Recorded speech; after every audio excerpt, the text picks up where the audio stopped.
Disisain 20% tadi sama Bang Saur.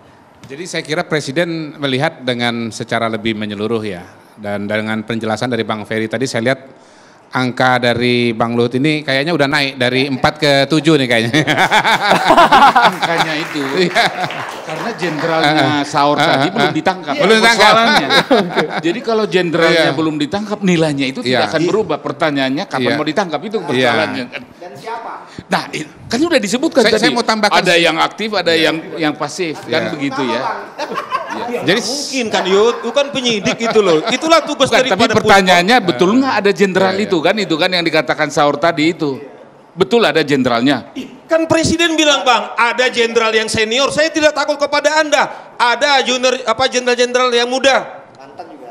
Kamu ini harus tahu diri jelas. Gitu. Jadi kita dengarkan Bung Hudori kapan mau ditangkap kan begitu ya sekarang. Dengan angka Bang Luhut yang sudah naik lah ini. Kalau Bung Karno memerdekakan bangsa Indonesia dari penjajah Belanda, Pak Prabowo insya Allah memerdekakan bangsa Indonesia dari para koruptor.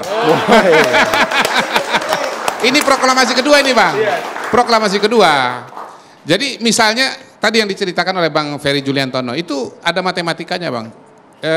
Pertama yang diambil itu bukan yang dimiliki secara sah oleh para pengusaha sawit, tetapi kebun-kebun sawit yang melipir Bang ke kanan Bang, yang di luar wilayah yang sudah diberikan izinnya, konsesinya.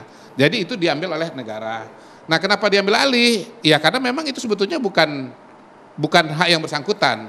Nah, ini mau dipergunakan sebesar-besar untuk kemakmuran rakyat. Tadi kan Bang Yudi nanya, berapa angkanya? Saya sempatkan untuk ngitung Bang. Kalau benar, kalau misalnya 1 hektar itu per bulan itu bisa mendapatkan keuntungan 2 juta rupiah, maka 2 juta rupiah itu dikalikan 3,1 juta hektar, itu kan 6,2 triliun 1 bulan. Kalau dikalikan 12 bulan sekitar 74 triliun. Jadi Bang, 1 tahun itu kalau hitungan saya ini benar, maka negara bisa dapat tambahan uang Bang, 74 triliun. Nah, di luar yang akan dipanen tiap bulan, yang disita oleh negara ini, kalau memang itu produktif, maka kemudian itu juga ada dendanya Pak Ferry ya. Dendanya kalau tidak salah sekitar 25 juta rupiah. Sawit itu, 25 juta itu Bang. Saya tambahkan matematika sebentar Bang. Ini kan beliau kita kan tapi 25 juta kali 3,1 juta hektar itu 75 juta triliun Bang. Tapi kalau sawit itu di hutan lindung, apa mau diteruskan oleh negara juga? Kalau nggak salah di hutan lindung, ya kan yang ini bukan di hutan lindung. Jadi kalau di hutan lindung dihitung keuntungannya, itu kan salah lagi kan itu. Gini kan. Bang, itu poin saya. Ini intinya kan begini, Presiden ini sedang melakukan penataan ya. Mana yang sebesar-besar untuk kemakmuran rakyat. Kira-kira kata kuncinya itu. Presiden ingin agar satu, bangsa kita berdaulat secara pangan, berdaulat secara energi, berdaulat secara militer, berdaulat secara ekonomi. Yang kedua, Presiden juga ingin agar kesejahteraan rakyat meningkat, terutama untuk mereka-mereka yang pada hari ini masyarakat berpenghasilan rendah. Makanya ada banyak program yang diberikan atau dibuat oleh Presiden, mulai dari perumahan, bangun perumahan, kemudian sekolah rakyat, pendidikan, MBG, cek kesehatan gratis, kemudian meningkatkan kualitas rumah sakit dari tipe D menjadi tipe C misalnya. Nah itu semua membutuhkan biaya dan dana. Dan dana itu yang akan dioptimalkan oleh Pak Presiden. Dari mana?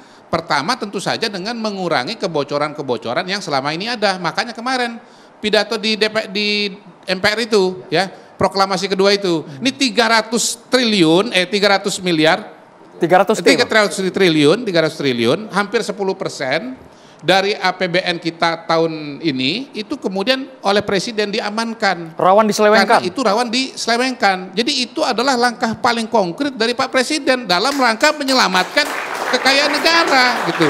Belum dicolong udah diaman dulu gitu loh Pak gitu. Ini ampuh bener ini. Jadi beliau ini berbicara dan bertindak pada tataran yang paling konkret gitu. Nah, Kemudian balik lagi soal sawit ditertibkan Pak, bertahun-tahun beliau tertibkan dan ini nanti menjadi sektor yang produktif untuk pendapatan penghasilan negara untuk bisa digunakan berbagai macam program yang langsung ke masyarakat gitu. Belum lagi pencegahan yang lain, soal tata niaga minyak di Pertamina, ya kan? Kemudian soal tata niaga soal tambang di mana di Bangka Belitung misalnya. Terus kemudian nanti menyusul Pak. penertiban tambang-tambang ilegal yang juga diperkirakan bisa menyelamatkan dana negara sekitar 300 triliun. Jadi besar sekali nanti dana yang akan diselamatkan oleh Pak Prabowo. Yang semeraut itu masih banyak Bang Kodari berarti Bang. Yang semeraut itu masih banyak ya? Masih banyak sekali Pak, masih banyak sekali. Ini yang akan dikerjakan oleh Pak Prabowo. Tentu saja ini akan bertahap. Ini kan belum 1 tahun ya, belum 1 tahun. Kita bertahap tahun ini, tahun depan dan seterusnya insya Allah akan menjadi lebih baik lagi. Balik lagi tadi, Pak Bung Karno memerdekakan dari bangsa Belanda, Pak Prabowo memerdekakan dari para koruptor. Itu yang penting. Saya nambahin Bang Kodari. Jadi yang tadi soal pengelolaan tambang mineral. Nah, itu selama ini hanya diberikan kepada korporasi. Nah, problemnya adalah masyarakat yang berada di sekitar kawasan tambang mineral itu tidak merasakan, banyak yang tidak merasakan manfaatnya. Oleh karena itu sekarang dikeluarkan undang-undang minerba yang baru, mineral batubara yang baru, koperasi yang anggotanya adalah masyarakat di sekitar situ boleh memiliki izin.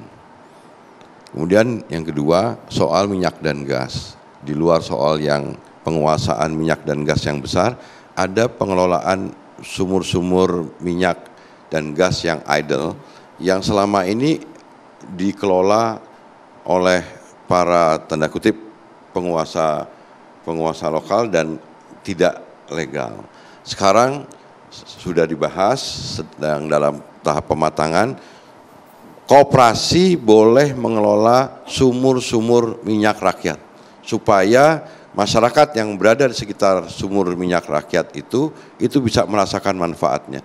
Sekarang kan ironis, di sumur-sumur minyak atau di tambang-tambang itu masyarakat sekitarnya kan hidup rata-rata miskin dan tidak merasakan manfaatnya. Sekarang oleh pemerintahan Pak Prabowo Subianto kami diberikan hak, koperasi boleh mengelola tambang mineral batubara, boleh mengelola sumur-sumur minyak rakyat. Agar apa? Agar ada keadilan, agar itu dilakukan tidak ilegal lagi, tapi legal, menjadi misalkan minyak rakyat itu menjadi tambahan produksi minyak nasional. Bro, ekivalen yang sering gini loh Yul, sama dengan Kodari. Presiden mention misalnya tambang-tambang ilegal yang di-backing oleh tentara-tentara ini. Tapi jangan salah Yul, tambang-tambang juga yang beroperasi yang punya juga izin, itu biasanya juga dilindungi oleh para jenderal-jenderal ini. Ya, itu biasanya begini Jol. Gini. Sedikit aja. Ini ngeri juga Buddha Bintang 5 ini ngeri juga. Iya, karena adalah rakyat ya kan. Jadi yang sering begini tuh. Misalnya ini Abang bukan asal bunyi Bang ya. Punya data ya Bang ya. Iya, punya. Yang biasanya ini, maksud saya begini. Biasanya yang sering terjadi adalah ketika ada katakanlah Kapolda, kemudian Pangdam, itu sudah ada daftar daripada pengusaha-pengusaha tambang di sana. Dan yang sering adalah para pengusaha-pengusaha ini setoran kepada Kapolda dan Pangdam-Pangdam ini. Ya. Nah ini kan yang saya kira juga harus. Makanya kata Pak Prabowo, beliau sudah lama jadi orang Indonesia. Iya. Kalau mau melakukan penindakan, pasukannya dari provinsi sebelah, jangan dari provinsi yang sama. Makanya itu yang kita bilang. Betul. Jadi, makanya kita bilang Jul, tadi kau dari sudah mention. Nah oleh karena itu kita minta juga aparat penegak hukum ini, termasuk Puspom, Panglima TNI harus menindaklanjuti. Kapolri menindaklanjuti karena menyebut langsung gitu loh Yul. Gini, jadi kita tidak bicara yang punya izin. Kalau yang punya izin mengelola tambang mineral silahkan, mengelola minyak dan gas kalau itu ada izin resmi boleh. Ini yang kita bicarakan tentang penataan masalah-masalah pengelolaan minyak dan gas yang ilegal, penataan masalah mineral batubara yang ilegal yang sekarang bukan diganti ditindak secara hukum pemainnya, tapi digantikan oleh pemain yang lain, tapi masalah mendasarnya nggak selesai. Oleh Presiden Prabowo sekarang diberikan solusi koperasi menjadi badan usaha milik rakyat yang akan menjadi instrumen, menjadi kegiatannya legal dan kemanfaatannya pun juga sebaik-baiknya diberikan kepada masyarakat. Sekarang kan ironis, masyarakat yang sekitar minyak dan gas, masyarakat yang sekitar tambang-tambang mineral, kan mereka tidak merasakan manfaat dari kegiatan itu. Nah sekarang koperasi oleh Presiden diberikan hak untuk bisa mengelola itu. Itu kan menurut saya langkah sangat cerdas oleh Presiden untuk memberikan solusi, bukan hanya soal hebat-hebatan menindak hukumnya, tapi memberikan solusi. Itu justru yang sebenarnya ditunggu oleh masyarakat, dan sekarang alhamdulillah Presiden Prabowo membuktikan itu.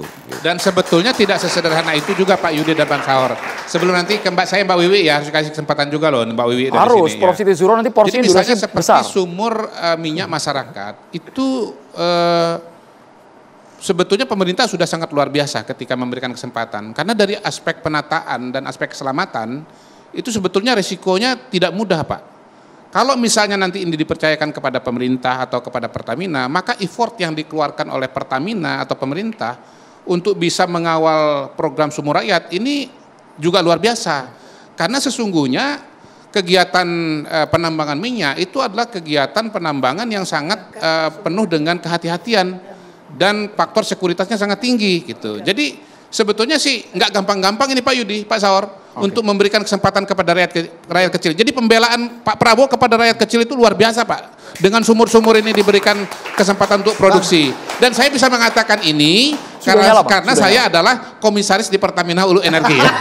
Sama-sama komisaris loh, ini kan ada ini manfaatnya terbuka kan. ya, Kita Bang Kodari terbuka ya. Jadi kita kalau bicara mengenai program pembangunan itu kita nggak bisa hanya melihat dari satu sisi. Sisinya banyak sekali. Ada sisi ekonomi, sisi hukum, sisi sosial, termasuk juga sisi teknis dan keamanan. Nah, kan ini enak. Bang, kami sudah boleh Bang. Komisaris dulu ya, baru kita tahu ya. Ditugaskan Bang. Oh, udah ditugaskan. Saya nggak pernah tahu ditugaskan di mana. Tahu-tahu ditugaskan di situ. Begitu sudah ditugaskan, kami sudah jadi tahu ini mendapatkan banyak persoalannya. jawaban Bang ya. Iya. Kayak paham nggak? Yang sumber minyak itu luar biasa Bang. Daripada rakyat-rakyat ilegal, banyak kebocoran, banyak kecelakaan, legalkan jual ke Pertamina gitu kan. Tapi yang menarik Bang, jadi jawaban-jawaban saya. Dan terus terang saya lanjutin sedikit ya. Sebentar Bang. Sebetulnya kalau secara nominal volume minyak itu tidak terlalu signifikan. Tapi Ya, bagi kebutuhan mereka Bang Kodari udah ngelotok banget nih, setelah jadi komisaris ngelotok banget nanti Pak ilmunya. Kodari nggak berbeda. Enggak, saya mengatakan apa adanya. Kalau kita bicara target 1 juta, bicara produksi Pertamina 400.000, yang dihasilkan oleh minyak rakyat itu nggak terlalu besar sebenarnya. Itu Tetapi angkanya ekivalen dengan 20.000 barel per hari. Makanya Pak Prabowo itu dalam tanda kutip ya berkorban gitu loh, memberikan kesempatan. Tentu bagaimana manajemennya nanti lebih kurangnya kita akan lihat lah. Bang Yudi singkat Bang poinnya. Masalahnya Bang dulu kepada itu sudah diberikan. Setelah ini saya berikan kesempatan kepada Pak Yudi. Saya masalahnya Bang, jawaban-jawaban abang berdua itu saya belum ketemu jawaban saya itu kayak apa Bang. Pertama, undang-undang perampasan aset, ya kan? Ada nggak day to day-nya apa yang dilakukan? 1 tahun pertama kah targetnya? Apakah 2 tahun pertama? Itu yang pertama. Kemudian yang kedua, ya terkait dengan fenomena kemarin amnesti dan abolisi Bang.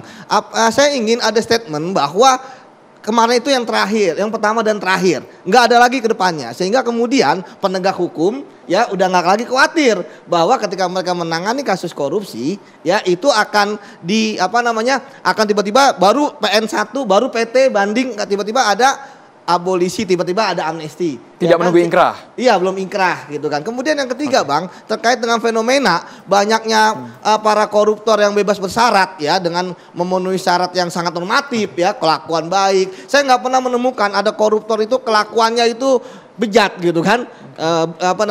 Hal-hal yang buruk lah gitu kan. Seperti kriminal-kriminal blue collar gitu kan, namanya white collar. Jadi pasti kelakuan baik. Ini yang menarik yang harus dilakukan oleh pemerintah Bang, bahwa ketika sekarang koruptor dapat pembebasan bersyarat, maka di otak mereka tidak menghitung 20 tahun, 15 tahun vonis hakim. Poin keempat, Bang Yudi, poin keempat kita harus jeda dulu. Kita akan berikan suara kepada Prof. Siti Zuro. Sesaat lagi hanya di catatan. Tapi dekat itu Bang ya.